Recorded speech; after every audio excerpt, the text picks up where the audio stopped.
یو سړی وغه په ریاض کې دا تقریبا یو کال دو مخکنه خبره ما یو کتاب کې دا واقع ولیدل ویو دومره په خوب کې راته یو سړی وای چې ټلیفون یې وکړ چې په خوب کې راته یو سړی وای چې یو سړی نو مې راته واغې چې د ټلیفون نمبر دې عمرې لا بوله وی هغه نمبر چې واغې چې زما له ذهن نه وته سال چې پاسه جمعه امام ته مو چې دغه سماته په خوب کې چوي چې یو نمبر د ټلیفون یاد چې هغه عمرې لا بوله نمبر دی یاد دی نه په دوه مشپه مې دا بیا دا سب خوب ولید بیا راته هغه سړی وای بیا راته وای چې تا ته ما و چې دا ټلیفون نمبر دی د ټلیفون وکاو د سره میلاو شو د عمرې لا بوله یاره ما نه خو نمبر یې دا نمبر یاد کا نمبر یې راته وای چې راوي شوم نمبر مې زیادو زر مې ولید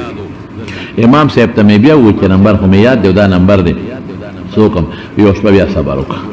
په درې مشپه مې بیا د قصې خوب ولید څوک سړی دی او ما ته وایي چې ګوره تا ته درې ورځې زه وایم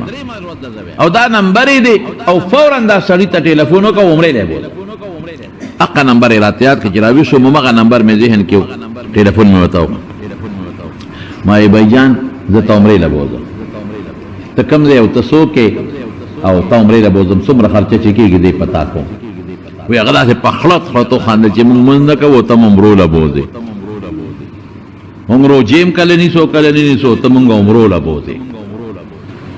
یاره اړه مې خفه شو چې خدای د څه مطلب دی خو ما چې دا کار به کوم ما ورته وی بھائی جان بات نه دوست دی نه مې رشته دار نه دی پیژنم نه مې پیژنم نه مې نه څه تمه شته خو درې شپې مې دا خوب ولیده او ستا دا نمبر درې شپې و چې ماله څوک راکوي ما ته پته نشته او نه یارېږم چې تا باندې به د ما څه روزګار او کاروبار راشي یا حاجت په مې در باندې راشي خو ما دا درېیمه شپه را وایي چې دا مې ووي هغه راته وایي چې ښه د پلانکي ځای کې اوسېږم ته راځې که زه درته ملاقات وکړو لاړم ملاقات مې ورسره وایي سړي خندل چې عجیبه دا ده چې زما خو خفه کېږم د الله ته ویم زه خو شراب هم څښم زه خو مونځ هم نه کوم دا څه مسله ده ما چې بس دا نمبر ستا دی او زه دې بوځم وی دا ډېره ښه ده چې بوځی پښتانه وي مفت شراب قاضي هم څښلي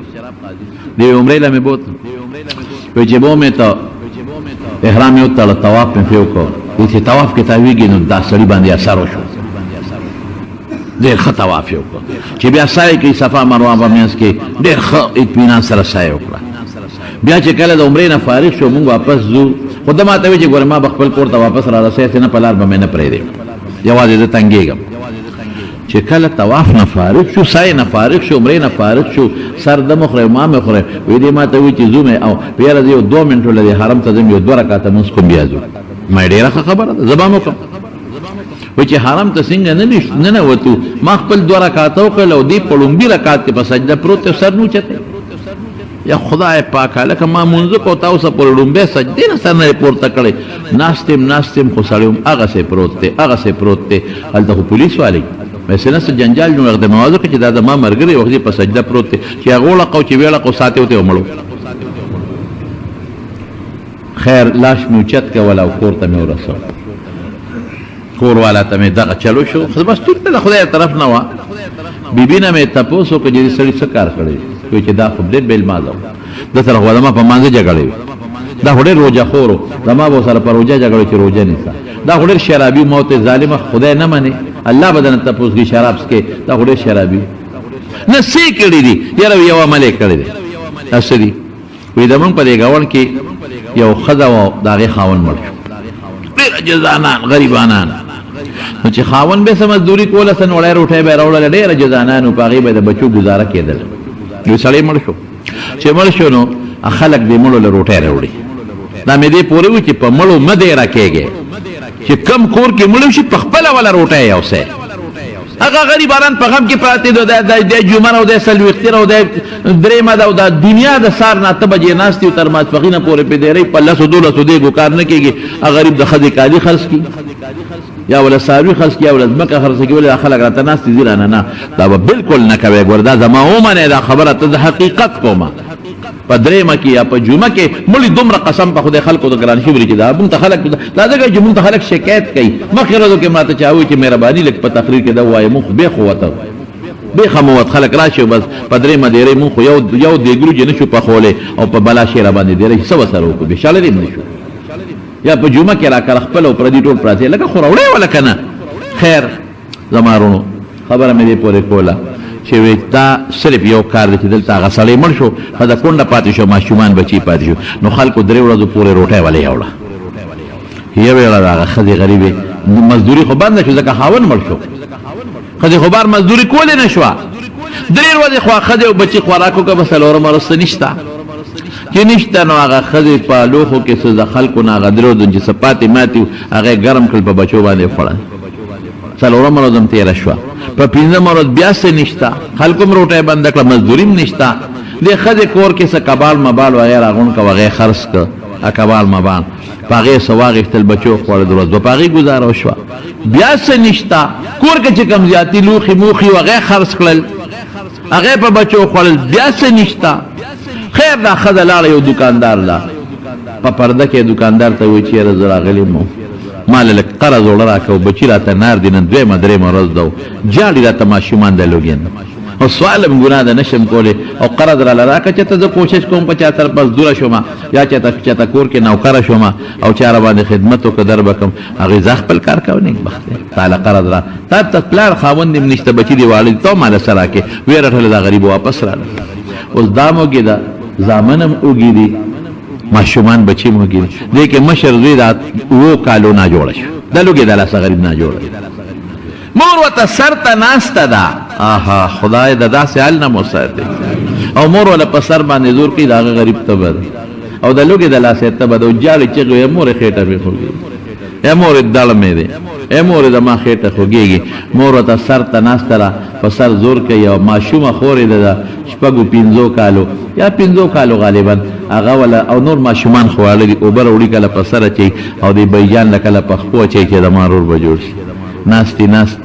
مورې څه نشته چې د خوله کې ور واچوم بچي اوبه شته بل څه نشته اوبه شته را واخله بل څه دي دا ماشومه خورې څه وایي دې مور ته وایي مورې دا بیجان به مې کله مري زما دا رور به کله مري بچي دا دې څه وایي وی نه کنه مون خو د لوګي مړ شو که دې مړ شو 3 ورځې خو به بیا خلک ډوډۍ راوړي ګزاره به وشي کنه آها ګران کار دی دا ماشوم دا مورې پاسېده او خدای ته ودرېده ای الله ازمایش کې پرته یم خدایه ته په خپل کار ښه پوهېږې موږ نه پوهېږو الله دې سره څه وکړم د دې ماشوم او دې بچو سره څه وکړم دې ښځې دا فریاد کړی دی او دې خواته زما دا خاوند دا چې کوم خاوند زما شرابي و مونځ به یې نه کو روجې به یې نه نیولې وایي ما ته وایي چې ښځې یو خبره مې را یاده شو دقه ټیم دی بیا چې وروسته معلومات وکړه یا ښځې یو خبره مې یاده د مونږ ګاونډ کې سړی چې مړ ښځه بچي به څه کوي خو به د لوږې مړه شوي هله شابه دا ډوډۍ راکړه خوراک راکړه په منډه یوړه ښځې که ماشومان ولې یوړه او په هغې باندې وخوړه ماشوم باندې مو خوړه په هغه خویندې مو له خوړه په هغه ماشومان رونو په هغه ښځې او دې ډیوټي مقرر کړه چې سار او ماښام چې ډوډۍ پخی د دین پخوه زه به غرمه سار ناشته غرمه روټۍ او ماښام روټۍ که ځینې ته به بورقه په سره وړې به دقه یو کار یې کړی دی بلې اسم نه دی کړی رب العالمین ورسره څه چل وکړه خدای پاک خاتمه بالایمان او د طواف او الله والا بل سړي ته به عمرې لی بوځه او خدای پاک په طواف مکل بیت الله عمره مکلو په حج بیت الله په حرم کې دنه ته په سجده کې سوېست رسول الله مبارک فرمایي ما ته انسان کم وخت زیات نه دی چې کوم وخت په سجده باندې دعوت چره دا کوي رشتہ دارانو لا نیکانو لا صالحینو لا خپل لا کوي حلال په خوره او بے دعوت مزه او په مړو مده راکېږي د دین لګي پټي احتیاط کوي او ځان ساتي